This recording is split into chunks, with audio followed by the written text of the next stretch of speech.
If doing everything alone feels normal, this video is for you. Welcome to day 24. I'm Dr. Nicole. Can you believe we made it this far? Thanks for sticking with the Glow Up Challenge. And today we're talking about hyperindependence, the trauma response that many women mistake for strength. If you're someone who automatically says, I got it, to every offer of help, if you feel uncomfortable depending on anyone for anything, if you have built your identity around being the woman who can handle everything alone, this conversation is going to be both challenging and healing because what looks like strength on the outside often feels like loneliness on the inside. What is hyper independence really? Let's start by understanding it because it's not what most people think. Hyper independence isn't confidence or capability, it's self protection. It's emotional armor that you developed to keep yourself safe in a world that used to feel unsafe to you. It's the fear of disappointment. You learned early that people don't always follow through, that promises get broken, that counting on others can lead to hurt. You decided it was safer to count only on yourself. It's the fear of vulnerability. Needing someone means they have power to let you down. Depending on someone means they could leave. So you built walls that keep people out and keep you isolated. It's often rooted in childhood experiences where you had to grow up too fast, where you couldn't depend on the adults in your life, where you learned that love was conditional on what you could do for others. Maybe you were the oldest child who had to take care of everyone. Maybe you had unreliable parents who taught you that most people leave.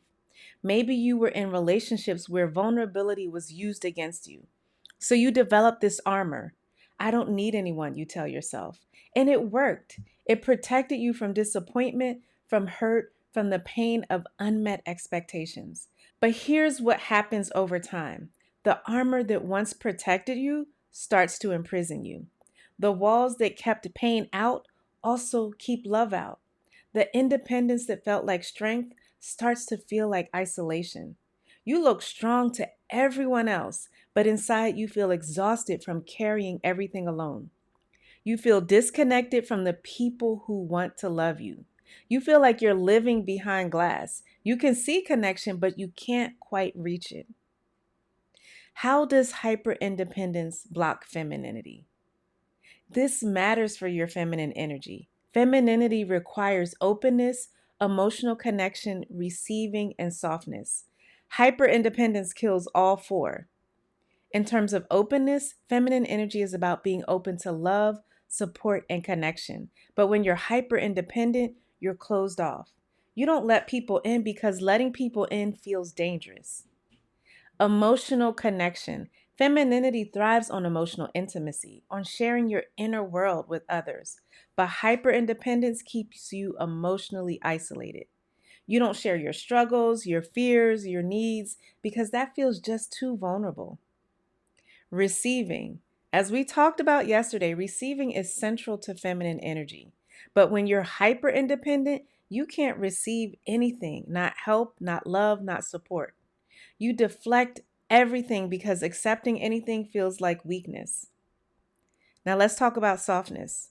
Feminine energy is soft, flowing, and receptive, but hyper independence makes you hard, rigid, and defensive.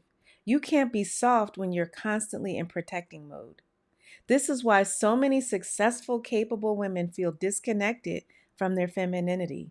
They've developed incredible independence and strength, but they've lost access to their softness, their receptivity, their ability to connect deeply with others. And this affects every area of your life. In relationships, you struggle with intimacy because you can't let anyone truly see you or support you. In friendships, you're always the giver, but never the receiver. At work, you burn out because you take on everything yourself. You become the woman everyone depends on, but you don't depend on anyone. And that is exhausting. It's also unbalanced. So, how do you heal hyperindependence? You learn to let people in without losing yourself. You start small. Let someone help you with something small. Don't start with big, vulnerable requests. Start with letting someone carry your groceries, help you move furniture, or pick something up for you while they're out. Practice saying, "That would be helpful, thank you," instead of, "Don't worry, girl, I got it." Notice how it feels to accept help. Notice that the world doesn't end when you let someone do something for you. Then you need to practice asking for support. This is terrifying for hyper independent women, but it's essential. Start with low stakes requests. Ask a friend to listen while you vent about your day. Ask someone to help you make a decision. Ask for advice about something small. The goal isn't to become dependent, it's to learn that interdependence is healthy and normal. Then you have to learn to allow emotional closeness slowly at your pace. You don't have to share your deepest traumas on the first try, but practice sharing something real about your experience. Instead of always asking how others are doing, let them ask about you.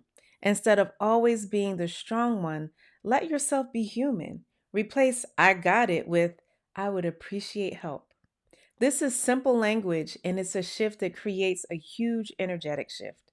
When someone offers help, instead of automatically declining, pause and consider whether you actually would appreciate the help. Most of the time, the answer is yes. You've just been conditioned to say no. It's also about building safety in your nervous system. Hyperindependence is often a nervous system response. Your body learned that depending on others is dangerous, so it goes into protection mode whenever vulnerability is required. Use the regulation tools we've learned: the soft power pause, the 60-second shift, breathing exercises. When your nervous system feels safe, it becomes easier to let people in. Here's what you need to understand: healing hyperindependence isn't about becoming weak or needy. It's about learning that you can be strong and supported. You can be capable and connected. You can be independent and interdependent. The goal isn't to become someone who can't do anything for herself. That just wouldn't be you. The goal is to become someone who can do things for herself but doesn't have to do everything alone. True strength isn't about never needing anyone. True strength is about being secure enough in yourself to let others love you, support you, and show up for you. When you heal hyperindependence, you don't lose your capability, you gain connection. You don't lose your strength, you gain softness. You don't lose your independence. You gain the ability to choose when to be independent and when to be interdependent. Here's your healing homework. This week, accept help with one thing you could normally do yourself. Let someone else cook dinner, help with a project, or handle a task for you. Share one real thing about your day when someone asks how you're doing. Instead of "I'm fine," try "I'm actually feeling a bit overwhelmed," or "I had a really good day because." Ask one person for one small thing. Maybe it's advice, maybe it's help with a decision, maybe it's just someone to listen. Notice the resistance that comes up. Notice the voice that says, "I should be able to handle this myself." Acknowledge that voice, but don't let it make the decision. You do not have to do everything alone, sis. You were never meant to carry the world on your shoulders. Healing hyperindependence is one of the most beautiful gifts that you can give yourself and the people that love you. Because when you let people in, you give them the gift of being able to love you fully. Make sure you hit subscribe for day 25. We have a great topic coming up. Tell me in the comments, what's one small way you're going to practice letting someone help you this week?